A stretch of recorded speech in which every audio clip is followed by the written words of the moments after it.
we've got our Alex Barkov Memorial Trophy, formerly known as the Frank J. Selke Award. So it is the Alex Barkov Memorial Trophy, and the description that we gave for this is going to be awarded to the player with the reputation of the most underrated NHLer, even though he's been really good for like 4-5+ years. Christian, why don't you give us your pick? Sure thing, bud. You know, it's funny. I'm just going to list the first names of the guys I considered, just because I don't know how this ended up happening. But we've got a Jack, a Jacob, a Jake, a Jake, Wow. and my pick, a Jesper. Jasper. Going with Jesper Bratt. Nice. I know. I'll get into the names after, but Jesper Bratt is my guy.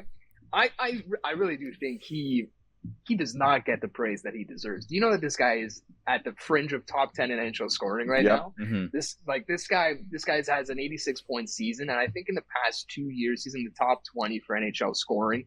And he's been good. If you look at it, for now, this is, I think, the fourth season he's had 70+ points. I think he kind of is the definition of an underrated player, even on his own team with Nico Hischier, Jack Hughes, Luke Hughes now. They trade for Timo Meier. Jesper Bratt's kind of blown Timo Meier out of the water in terms of contributing for his team. And he's a 7th-round pick. He showed up in the NHL as a rookie and basically hit the ground running and just never looked back. 0.5 point per game in his rookie year, and he's only gotten better. And it feels like it's been like against all odds. Yeah. So I think I'm going Jesper Bratt here. I feel like he's a guy that we always hear underrated, but you look at it, he's been good for a damn good while. That's a great poll. I want to guess. Can you say the first names of the guys that you said again? Because I want to see if I can guess any of them just based on first name. Jack, Jacob, Jake, and Jake. Jack. Oh my god. Okay, well, it's pretty straightforward. Jacob, I'm going to go with Slavin. Sure. Yeah. Jack. I want to say Drury, but that's the only one coming to mind. It is not. No, not Drury. Maybe this actually proves that this guy is deserving of like this type of award. Okay. When you think about it, I'll put it to you this way: who are the 3 best centers in the NHL? Like I think, and you know what, we can even go. Let's go 4. Let's say McDavid, McKinnon, Matthews, Draisaitl. If you want to call Draisaitl a center, like there's those 4. Who is number 5? Jack Eichel. I think you can make an argument for Jack Eichel. I think that's a fair point. Right? Yeah. So that was a guy I considered. The Jake and Jake, I'll give you. Sanderson. And you want to take a guess at the last one? I'll give you this last one now. Jake Gensel would be my other guess. My other guy here. So shout out to the quadruple J's for my quartet of guys that I considered. But I'm going Jesper Bratt. I think there's arguments to be made for all of them, though. Who do you got? Oh, that's a good one. I was thinking as you were saying Jesper Bratt, like of one I didn't think of until now, and I'll say him after, but I'm actually going to go with the defenseman here.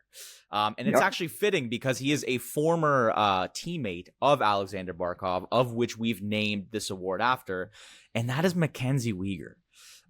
It's like I said, fitting that he was a Florida Panther alongside Barkov. He's 7th amongst defensemen in takeaways with 46 and 3rd in hits with 208. Which I just think are 2 completely different metrics that are interesting to kind of pull just based on the fact that, you know, we have so many good defensemen in this league, Jake Sanderson, Jacob Slavin being 2 of them, which were runners up for your award here. And I don't want to handpick because you can handpick stats until you're blue in the face. He is first in giveaways amongst defensemen this year with 141. And second is Erik Karlsson, which he gets a lot of flack. Karlsson does, I should say, because he's a riverboat gambler. But we've seen him win Norrises in the past, and for that good reason. And I think it's a similar metric when you look at Mackenzie Weegar. You look at that defensive side of the on daily faceoff. You look at their defensive pairings in Calgary, and outside of really like Rasmus Andersson, Weegar is their offensive dynamo, and he's not necessarily the most offensive-minded guy, but he's a smart player, I still think. And when you look at that defensive core, you have no option but to take chances because who else is really available for you? And not to mention that Weegar is a +13 on a Calgary team. I know plus-minus is kind of a stat that people, you either love it or hate it. I don't mind it looking at it from this perspective. He's +13 on a Calgary team that is overall -22. And just hanging on to an opportunity for a wild card spot. So I just think that's pretty impressive. He was on the short list for the Canadian Four Nations team this year. Unfortunately, didn't make it. And I think that's a big reason for why he should be considered a player that is underrated or someone who is really good in this league that deserves more praise. He just didn't make that league to the point where the entire brass, Don Sweeney, the entire squad there decided that he necessarily wasn't the guy. And I don't have the stats to back up this next guy. So I just want to get into it. And it'd be funny if Dave has this as his selection. I said, how fitting would it be for my winner of the Alex Barkov Memorial Trophy to be Alex Barkov? Then I thought against it. I was like, no, let me do some research. And my pick is Mr. Jack Eichel. I knew I needed to pick Jack Eichel at some point in this award season because he is sneakily having maybe the quietest potential 100-point season. Right now, he's at 93 points. It would be the first time in his career that he's hit 100-plus points. He's already at a career mark. I think he has a career high of 82 in 80 games. And this is a guy who, less than 5 years ago, everybody thought his career was in jeopardy. And it certainly looked that way. Like he was going to be receiving neck surgery that really not many players, no player in the NHL has ever had.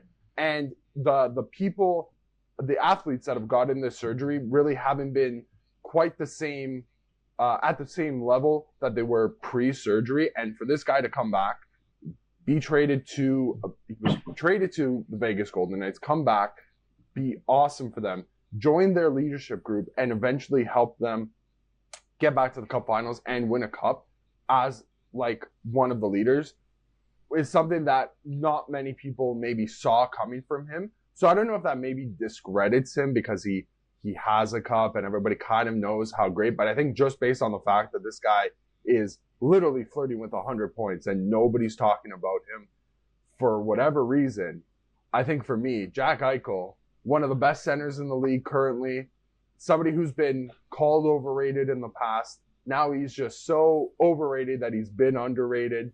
Jack Eichel, you get my nomination. Yeah. I think you look look at in the league in points right now, 93 points in 74 games. So it is ridiculous. Nuts. Yeah. That is such a crazy fact. And I think I wonder just if it's a factor of he was drafted right behind McDavid and people at that time were trying their best to make the comparison to say, no, McDavid isn't the consensus #1 pick just because that's the hockey culture. You want to create sort of an excitement around the draft, and sometimes there just isn't, and you have to go with McDavid being that first guy. And then you see Eichel and just the saga with the surgery in Buffalo that they wouldn't allow him to get. I think it's just taken him a little bit longer just to stand so tall in his position. So I do think that that's a great pick. The only other guy I was thinking of, and I don't really have a ton of stats, so I'll just say it quickly because it came up when we were talking here, was Martin-Necas. He's that guy who, like, you know, Carolina never had a superstar. Aho's their best player. Sveshnikov's always been good, but he's very injury prone. Necas is not there anymore. He's in Colorado. But I think seeing him alongside McKinnon and seeing that he's faster and a little bit more dominant when it comes to it. No, he's not more dominant than McKinnon. I'm going to walk that back immediately. But his seam passes and his his vision and his speed are so dominant that he's one of the most fun players to watch personally in the NHL. And I think especially now that he's on a Colorado team that style of play is very entertaining. And they're not as top heavy anymore, so they don't need him to carry a lot of the load alongside McKinnon. But I would say if he's not one, he's top 5 for me at least. So I just want to give him a shout. He's such a perfect fit on that team. And that's not even to say that he was a bad fit in Carolina, because he started the year red hot. Yeah. He was near the top of the league in scoring. So you're right. Like, just as an individual player, he is so fun to watch, but it's almost like being traded to Colorado has put the spotlight on him where maybe we have all come to grips with how good Martin-Necas is, right? Yeah. I honestly think all 3 picks might just come down to the fact that they're playing in markets, or we're playing in markets that just don't get as much national media attention. And case in point, Martin-Necas, like, dude, the guy was playing in Carolina. They're not really the national hockey hotbed for the league. Well, I think that they should definitely have some more games on a national scale, but you go to Colorado where they've are like they're in the top like 5 to 10 of teams that get the most national media attention, like in the NHL. And you see, like this is the Martin Necas that's always been there. We've known who he's been, and now he's kind of showing up. And I think maybe that kind of goes for the other picks that we made as well. Maybe I'm a little bit off base there. I don't know. No. Oh yeah, I think we can split this one, fellas. I think we made way too good arguments to even give it to one guy. I think that's fair. I'm We'll give it to good with that. everybody.